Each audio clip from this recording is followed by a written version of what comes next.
This story tells us about a man who lived an ordinary life, driving a city bus every day, guiding passengers through familiar streets. Little did he know, the skills and knowledge he took for granted would one day save countless lives. When war arrived at his doorstep, everything changed. The quiet life of a bus driver became a story of courage, leadership, and unexpected heroism. James had always known the city like the back of his hand. Every stop, every turn, every shortcut, he knew them all. For over a decade, he drove the number 12 bus, ferrying passengers through busy streets, past cafes, schools, and apartment blocks. He greeted regulars by name and noticed the small things others overlooked: a broken lamppost, a new road sign, a child waving at the bus every morning. Life was predictable, comfortable, and safe. Every morning began the same. James would wake up at 5:30 a.m., sip his strong coffee, and head to the depot. He loved the rhythm of the day, the routine of the route, the familiar faces, and the small gestures of connection with people who relied on him. Driving the bus was more than a job. It was a responsibility, a trust he carried proudly. Then came the day that changed everything. Rumors of an advancing enemy reached the city. Initially, it seemed distant, something reported in hushed tones on the radio, something that belonged to faraway towns and soldiers. But soon, the city felt different. Streets once bustling with life were emptying. Shops shuttered. Families packed what little they could and fled. And James, he kept driving, not because it was safe, but because someone had to. His first real test came unexpectedly. A group of families, some injured, some with children clinging to their arms, stood by the roadside, desperate and confused. The bus depot manager looked at James and asked simply, "Can you get them out?" There was no hesitation. He knew every street, every alley, every hidden shortcut. What had been part of his ordinary day-to-day routine suddenly became a map of survival. James loaded the bus with as many people as it could safely hold. Mothers whispered prayers. Children clutched tattered toys. Men and women held on to hope. The engine roared to life, and James drove with the same calm precision he had applied to thousands of morning commutes. But now, every decision could mean life or death. Explosions echoed in the distance, bullets ricocheted off walls, and yet James maneuvered the bus with skill born of years behind the wheel. Hours stretched into an endless journey, each street more dangerous than the last. And yet, James's knowledge, his memory of every route, every side street, allowed him to evade ambushes, find hidden passages, and keep everyone safe. By the time he reached the edge of the city, dozens of lives had been saved, and word of the bus driver who knew the city like no one else began to spread among the scattered civilians and military personnel alike. For James, it was just doing his job, his ordinary skill applied in extraordinary circumstances. Yet, for those he saved, he became more than a bus driver. He was a guardian, a lifeline, a symbol of hope in a world suddenly consumed by fear.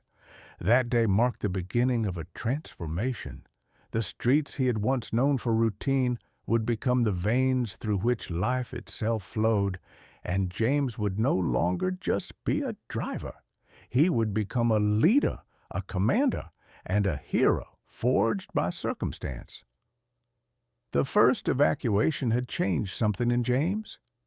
The ordinary streets he had known for years were now shadows of a city at war. Buildings scarred by shrapnel, abandoned cars blocking intersections, and silent homes that had once been filled with laughter. The hum of his bus engine was now accompanied by distant gunfire and the whistle of artillery shells. He realized that driving a bus had prepared him in ways he had never imagined. Every turn, every shortcut, every knowledge of which streets were narrow enough to hide or wide enough to escape was now a matter of life or death. Word of his successful evacuation spread quickly among the local resistance and volunteer networks. Requests came pouring in. "Can you get us through the South Bridge? There are wounded soldiers in the East District. Can you bring them out?" Each request was a test, each mission a gamble, and James accepted them all, not out of heroism, not because he sought recognition, but because he understood responsibility. The lives of others were literally in his hands. On his second mission, he faced his first true nightmare. A convoy of enemy vehicles had blocked the main road. The shortcut James knew, a narrow alleyway weaving between collapsed buildings, was the only option. With the bus packed tightly with civilians, some of them injured, he navigated the twists and turns at impossible speed.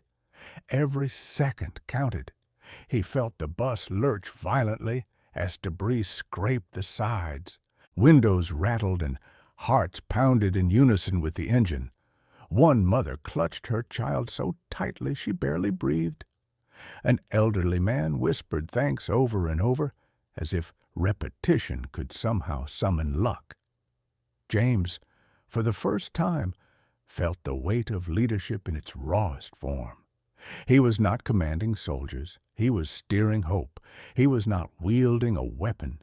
He was wielding knowledge of streets, timing, and human endurance. And he succeeded. They emerged on the other side, bruised but alive. As the war dragged on, James's role expanded. The local military recognized that his ability to move people through dangerous zones without being detected was invaluable.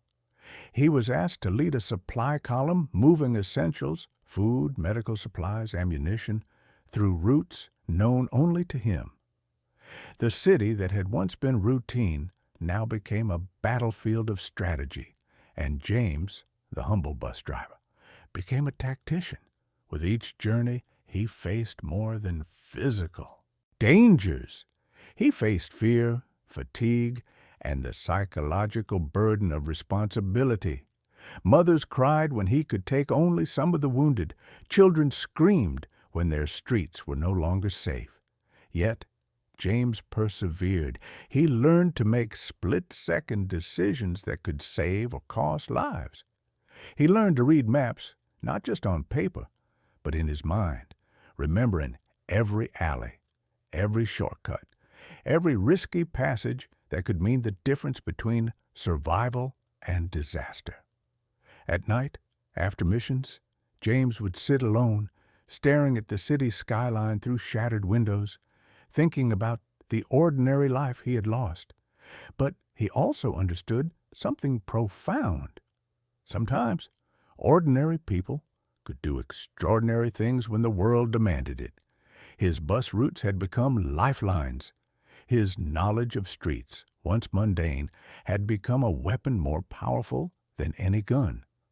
And yet, despite the growing legend around him, James remained humble. "I'm just doing my job," he would say, even as soldiers, civilians, and even government officials quietly acknowledged that without him, many would not have survived.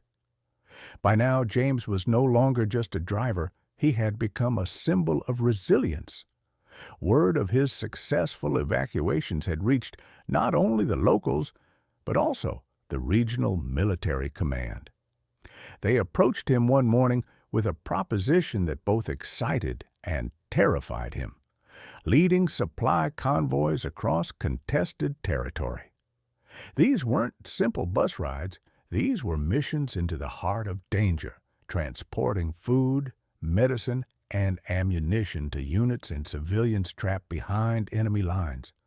One wrong turn, one miscalculation, and the supplies, or worse, the people, would be lost. The first supply run was grueling. The roads, which had once been familiar paths through his city, were now riddled with hazards, craters from artillery, burned-out vehicles, and snipers hidden in ruined buildings. James studied the map, memorized alternate routes, and coordinated with small scout teams ahead. The bus he had once driven on leisurely Sunday routes now carried crates of supplies and tightly packed soldiers. The passengers weren't smiling couples or chatting tourists. They were scared, tense, aware of the deadly stakes. As the convoy moved, the sound of distant gunfire grew closer. Dust clouds and smoke obscured the horizon. James's heart raced, not from fear of being caught, but from the acute awareness that every decision mattered.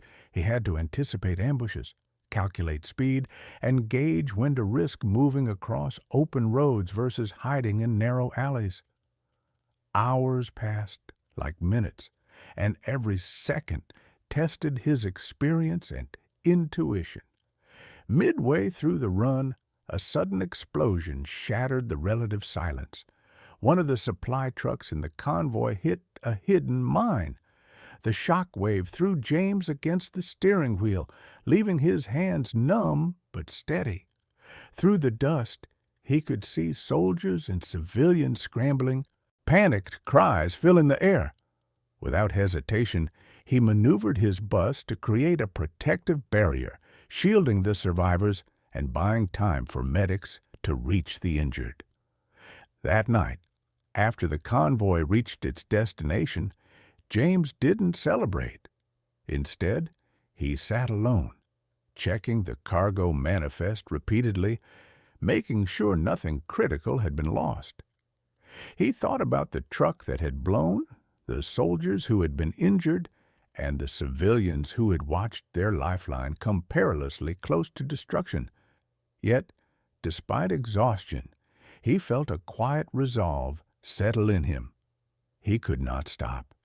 He had a responsibility now that went far beyond his own life. On subsequent runs, James began refining his tactics. He learned to read enemy patterns, to anticipate blockades, and to communicate silently with scouts and locals.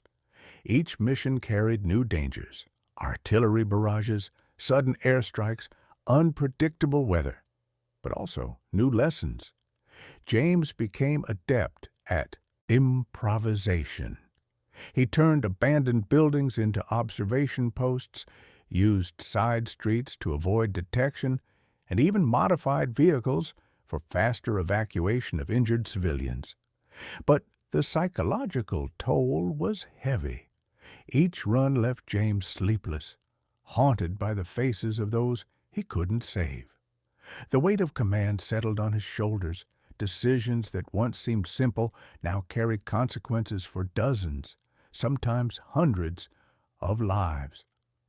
Soldiers began to follow his instructions without hesitation, relying on his street knowledge, his instincts, and his calm under pressure. To them, James was more than a driver. He was a commander who had never carried a weapon, but commanded survival.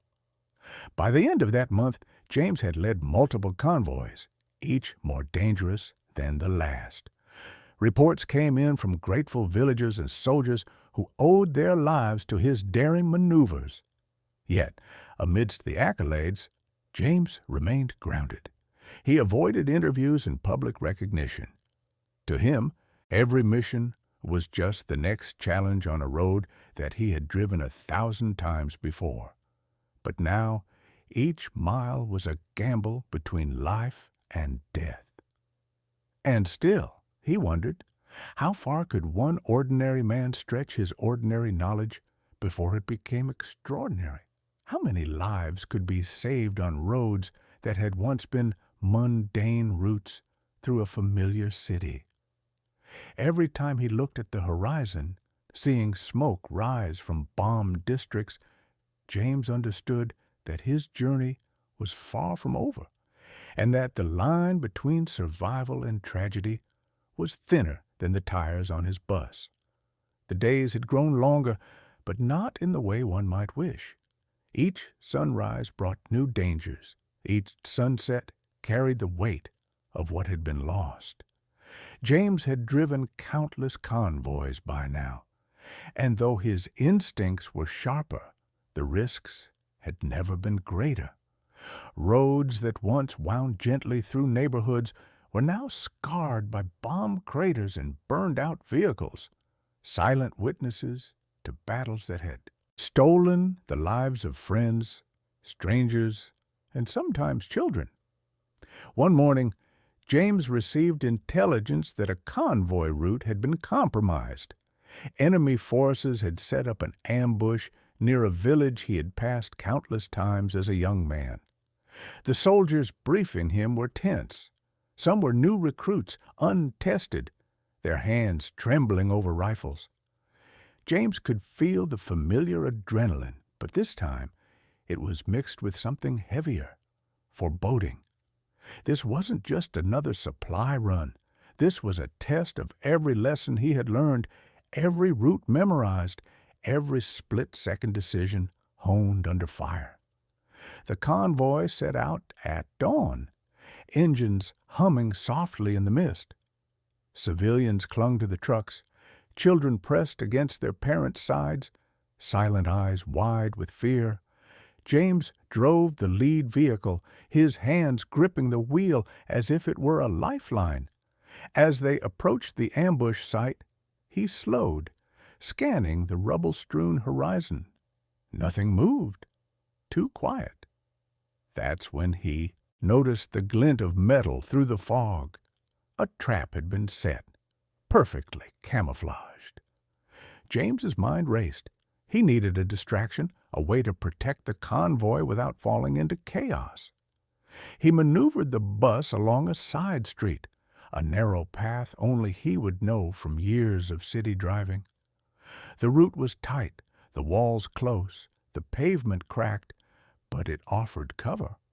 One by one, the trucks followed, soldiers trusting him implicitly. The ambushers opened fire as expected, but James had bought enough time for the convoy to scatter and regroup in safer territory. Bullets ricocheted off metal, dust and smoke swallowed the street. Yet, despite the chaos, no one was fatally harmed. A small miracle he didn't allow himself to savor just yet. Later, as the convoy regrouped in a ruined church, James finally allowed himself a glance at the aftermath. The streets they had avoided were littered with abandoned vehicles and signs of violence. Civilians whispered thanks, but James barely heard them. His mind replayed every second of the maneuver, every near miss, every decision that had saved lives. The realization struck him with force. Courage alone wasn't enough. Knowledge, preparation, and the ability to stay calm under pressure were just as critical. But shadows weren't only on the road. They were in James' mind. Each life saved carried a cost. The burden of those who hadn't made it. The constant fear that his next choice could result in tragedy. He began to dream of the destroyed streets, of children crying, of soldiers lost. Waking hours brought no relief, only new decisions, new responsibilities. The quiet moments between convoys became a time for reflection, a dangerous space where guilt and doubt crept in. Despite it all, James pressed on. He led more convoys, each more perilous than the last. He experimented with diversionary routes, coordinated with local resistance, and even disguised vehicles to confuse enemy surveillance. The trust the soldiers placed in him became his shield and his burden. They called him the Roadmaster, a title he neither sought nor claimed. To James, he was still just a driver, following streets he had known since childhood, But the consequences had grown far beyond what he had ever imagined. One particularly harrowing run brought the reality of war close to home. A truck carrying medical supplies hit a hidden mine, igniting a fire that threatened the entire convoy. Civilians screamed. Soldiers scrambled. James acted instinctively, positioning his bus to shield the wounded, manually dragging crates and people to safety as flames licked the asphalt. When the chaos finally subsided, he was covered in soot and blood, exhausted but alive. That night, he didn't sleep. He stared at the horizon, questioning how ordinary streets, ordinary vehicles, and an ordinary man could become instruments of both salvation and devastation. James knew that the road ahead would only grow darker, the decisions heavier. Yet he also understood that retreat was not an option. Every mile driven, every convoy led, was another chance to protect lives, to honor those who had fallen, and to prove that one person, armed with knowledge, courage, and determination, could make a difference in the shadow of war. The war had a way of turning roads into riddles and people into fragile pieces of a larger puzzle. James had learned this early, but nothing could have prepared him for the choices he faced now. A convoy was scheduled to pass through a town under siege, a place where both civilians and enemy fighters mingled in a deadly uncertainty. Intelligence suggested that a group of children were hiding in the basements of abandoned buildings along the main street, while enemy scouts were known to patrol the rooftops. Every decision he made would mean life or death, not only for soldiers, but for those innocent lives hiding in the shadows. James drove the lead bus once again, his fingers tight on the worn steering wheel, eyes scanning every corner, every rooftop, every alley. Soldiers followed behind, trusting him without hesitation, but the civilians in the convoy looked at him with silent questions, expecting hope. The town was eerily quiet, broken only by the occasional sound of distant gunfire. James could feel the weight of each soul depending on him pressing against his chest. It was a burden unlike any he had ever known.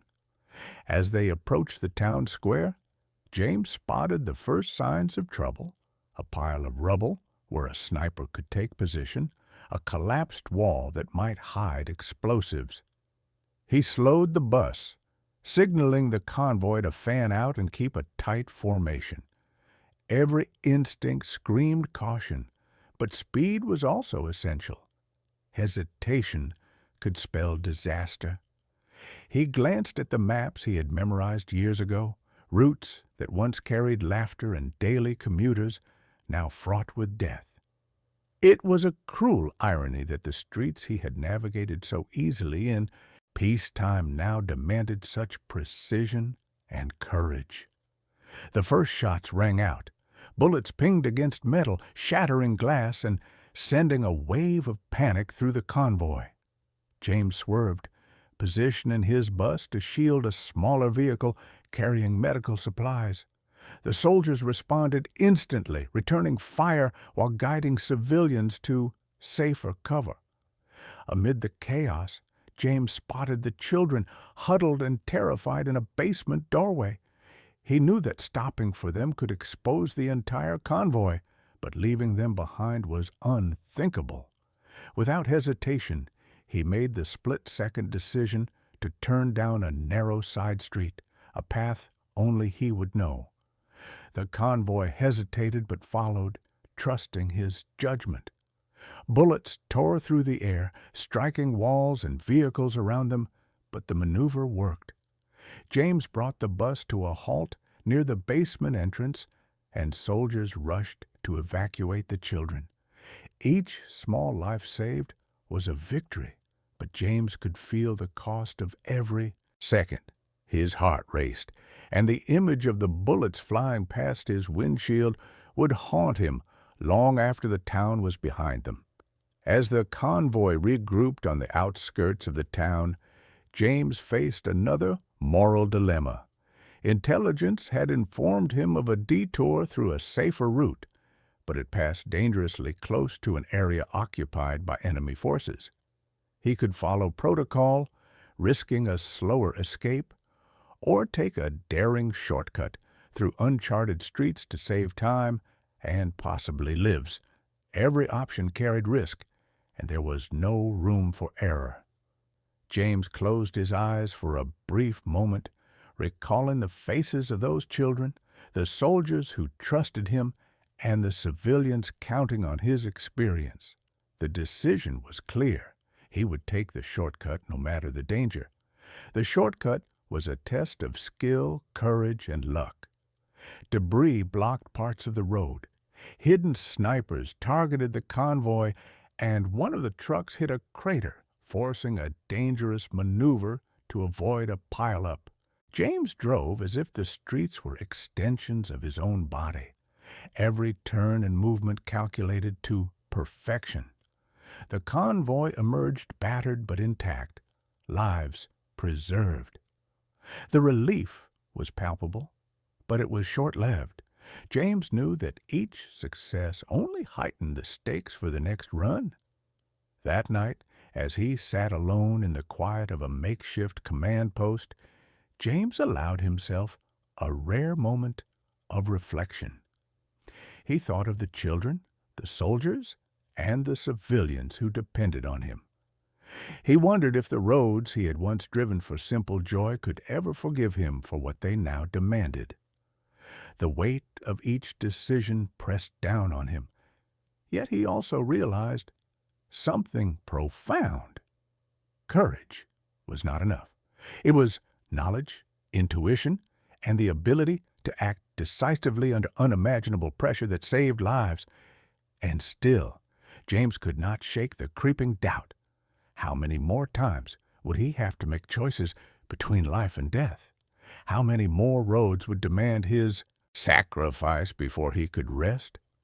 The war had turned a simple bus driver into a commander, a protector, a man who could save lives without firing a single bullet.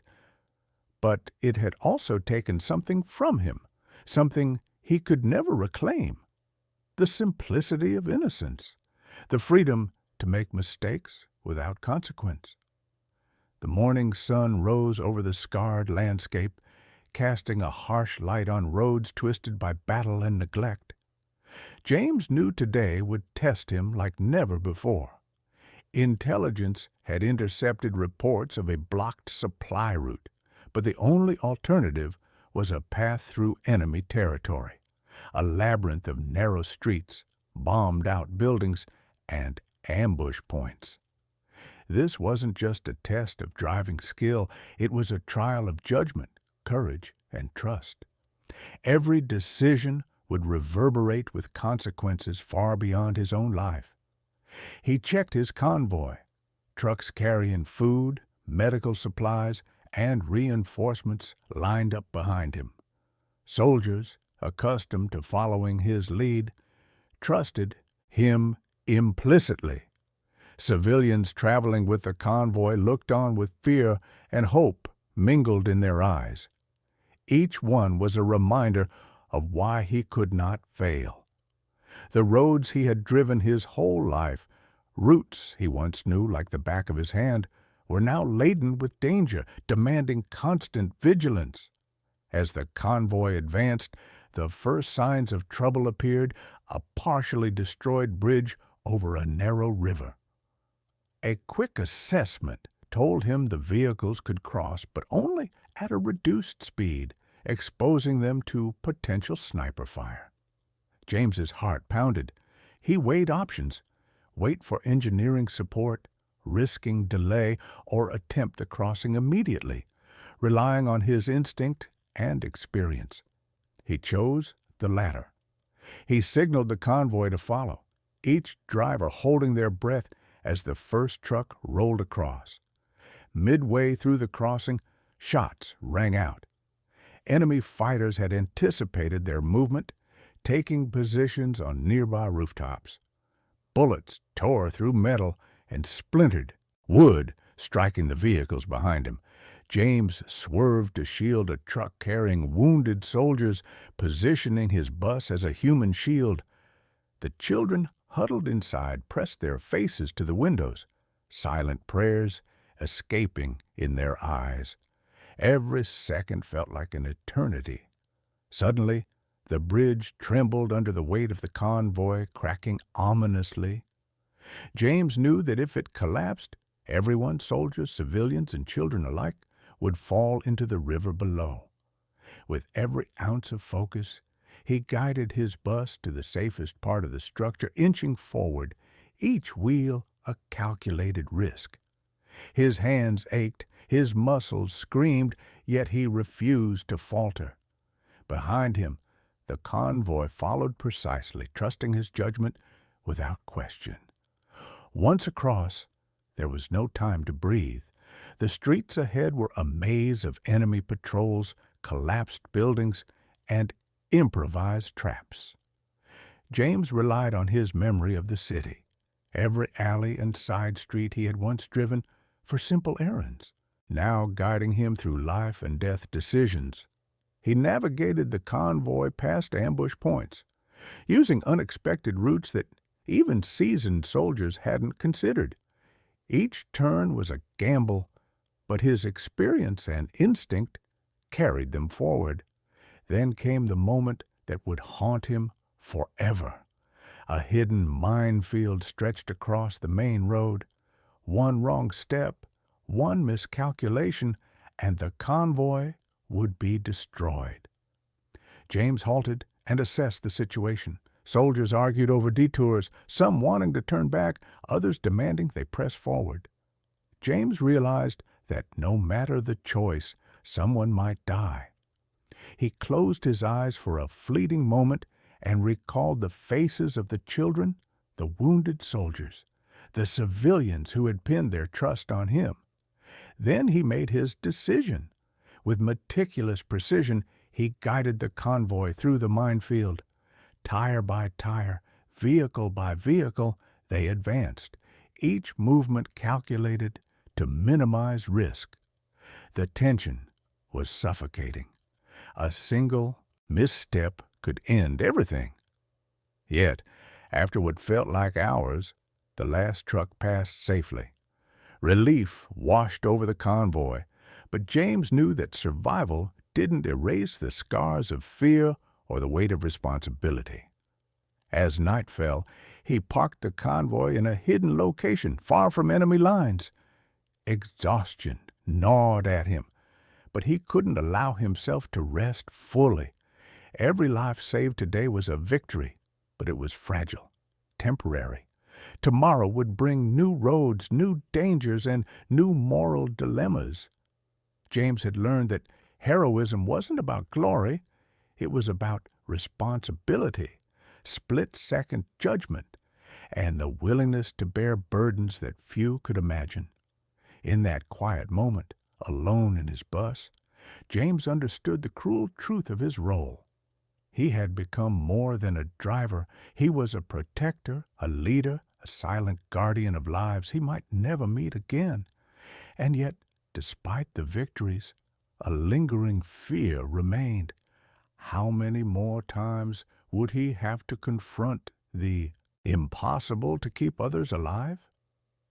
Dawn broke with a muted gray light, the kind that made the world feel both fragile and ominous. James knew today would be unlike any other. Intelligence had warned of a heavily fortified checkpoint ahead, one that no convoy had ever survived intact. Retreat was impossible. Turning back would leave dozens of civilians and soldiers stranded in hostile territory. The choice was stark: face the danger head-on or abandon those who depended on him.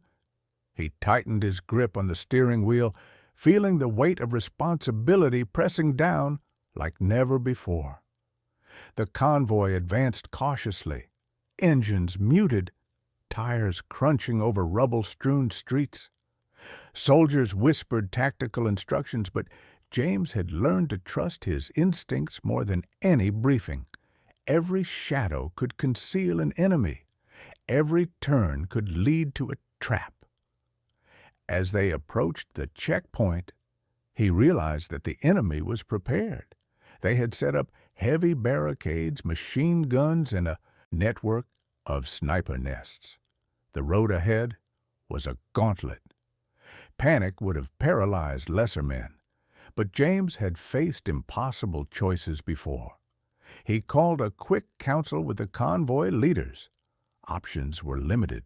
A frontal assault would almost certainly be fatal, and a detour risked exposing the convoy to ambush. James remembered an old service alley, a narrow path only he knew from childhood drives through the city. It was risky, too narrow for some trucks, and the walls could conceal snipers. But it might just work. Trusting his memory and judgment, he made the call. The convoy hesitated, then followed, every vehicle teetering on the edge of disaster. The first few vehicles passed safely, but the enemy had anticipated their movement. Bullets ricocheted off metal, sparks flying as James swerved his bus to shield a truck carrying wounded soldiers. Civilians screamed, children huddled together, and the tension felt unbearable. One wrong move, and the alley could become a tomb. Yet James pressed forward, navigating each obstacle with unparalleled precision. Every second, every decision mattered. He could feel his pulse in his throat, hear the panicked breathing of those behind him, and yet he remained calm, almost detached, as if his hands knew the path better than his mind. Halfway through, disaster struck. A sniper targeted the lead truck, striking the engine and leaving it stranded. Soldiers scrambled, bullets whizzing past their heads. James' mind raced. There was no time to stop. The rest of the convoy could be trapped. He made a split-second decision. He would drive his bus between the sniper and the truck, absorbing the fire to give the others a chance to move. Metal groaned under gunfire, glass shattered, yet he held the line. For a moment, it seemed impossible that anyone would survive, but instinct, experience, and sheer willpower carried them forward. By sheer luck and courage, the convoy reached the far end of the alley, emerging into a cleared stretch of road. The checkpoint was still ahead, but the immediate danger of the ambush had passed. Exhaustion pressed down like a physical weight, yet James knew this was not over. Ahead lay the final test, the checkpoint itself, heavily fortified and bristling with enemy soldiers. Retreat was impossible. They had to push forward. James felt the full burden of leadership. He was no longer just a driver. Every life in the convoy depended on his skill, judgment, and courage. He made a decisive plan. Trucks would advance in staggered formation, using debris and vehicles as cover, while his bus acted as a moving shield. Soldiers and civilians held their breath, trusting him completely. Gunfire erupted as they advanced. James steered with a combination of precision and daring, exploiting every crack in the enemy's defenses. One truck veered too close to a barricade, risking a direct hit. Without thinking, James swerved to intercept, taking the full force of an explosion to his bus's front. The impact shook him violently, pain shooting through his arms, yet he didn't falter. Every second of hesitation could cost lives. By some miracle, the convoy pushed through the checkpoint. Enemy fire dwindled as they reached safer ground. James finally exhaled, a shuddering breath that carried both relief and exhaustion. He looked at the convoy, seeing the mixture of awe, gratitude, and disbelief in the eyes of soldiers and civilians alike. Children clung to their parents, unharmed, because one man had risked everything to protect them. James had become more than a driver, more than a protector. He had become a symbol of courage, resilience, and selfless responsibility. That night, as he sat alone in his bus, staring at the darkened road ahead, he understood the truth of his journey. Heroism wasn't about medals or recognition. It was about choices, split-second, impossible, and irrevocable. It was about taking responsibility when everyone else looked away. And it was about the haunting knowledge that tomorrow, new roads, new dangers, and new moral dilemmas would await. James had survived. The convoy had survived, but the weight of what he had done and what he might yet have to do would remain with him forever. Night had fallen, but James couldn't sleep. The convoy had reached safety hours ago, and the hum of distant generators and the occasional crackle of radio chatter filled the air. Yet his mind was restless, replaying every moment of the day, the alley, the ambush, the sniper, the explosion. He thought of the children clutching their parents, terrified but alive. He thought of the soldiers who had whispered words of gratitude, eyes shining with respect. And yet, a shadow lingered in his chest. He had survived, but not unscathed, and the price of survival often came unseen. James walked through the camp, checking on the vehicles and the soldiers. Each one he saw carried a story of fear and courage, and in each he saw a reflection of the choices he had made. Some of the younger soldiers asked him how he had stayed so calm, how he had guided them through chaos without faltering. He only shrugged, brushing off the praise. "I just drove," he said. But deep down, he knew it had been far more than driving.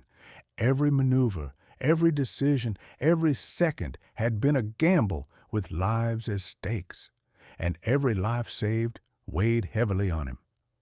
As he returned to his bus, a figure emerged from the shadows. It was Captain Alvarez, the commanding officer of the convoy. His expression was unreadable, a mix of relief and something more, something that made James's stomach tighten.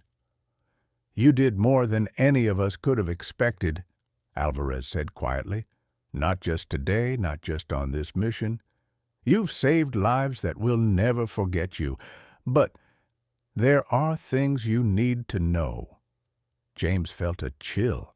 He had expected praise, maybe a medal, but something in Alvarez's tone suggested otherwise. "What do you mean?" he asked. Alvarez motioned for him to sit, and the older man's voice dropped to a whisper. The mission was part of a larger operation, one that's still very sensitive. Your actions, they saved the convoy, yes, but they also revealed information that the enemy might exploit later. The intel is incomplete. They may know more than we realize. The words hit James like a punch. Every choice he had made, every calculated risk, might have had unforeseen consequences. The thought gnawed at him. Had his courage inadvertently endangered others? Had his instinctive decisions made under pressure exposed more than they protected? He wanted to speak, to argue, to protest, but Alvarez held up a hand. "We'll know soon enough. For now, rest. Tomorrow, we plan the next move. And James, remember that heroism isn't always recognized immediately. Sometimes it carries burdens you'll never see." James sat alone in the bus after Alvarez left, staring at the dark horizon. The engines of the convoy hummed faintly, a reminder of the lives entrusted to him. He reflected on the strange twist of fate that had transformed a simple bus driver into a commander under fire. Roads he had driven since childhood had become paths of salvation. Streets he had memorized had led him and others through death and back. And yet, as the night deepened, he realized the truth. Survival was only part of the story. The consequences of courage, both seen and unseen, would follow him forever. A sudden radio crackle broke the silence. A coded message, unintelligible to him, sent a shiver down his spine. Alvarez's warning echoed in his mind. The enemy might be watching. Plans might be compromised. Danger, ever present, was never truly gone. James knew that tomorrow would bring new challenges, new roads, new decisions, and perhaps new sacrifices. The heroism of today was already entwined with uncertainty, and the full measure of its cost was still unknown. Yet, amid the tension, a faint sense of pride remained. He had faced fear, protected the vulnerable, and guided the helpless through chaos. That truth, at least, was his. But as he watched the first pale hints of dawn creep over the horizon, he understood that the story was far from over. The roads he had driven, the lives he had saved, the choices he had made, they would all converge in ways he could not yet imagine. And somewhere, in the unseen reckoning that awaited, the ultimate test of courage and consequence still lay ahead. James leaned back in his seat, eyes fixed on the horizon, feeling both the weight and the quiet thrill of what had been accomplished and what was yet to come. The story of the bus driver who became a commander was not finished. It had only reached a pause, a breath before the next storm. And though the world around him slept, he knew that in the shadows of uncertainty, courage would be tested again.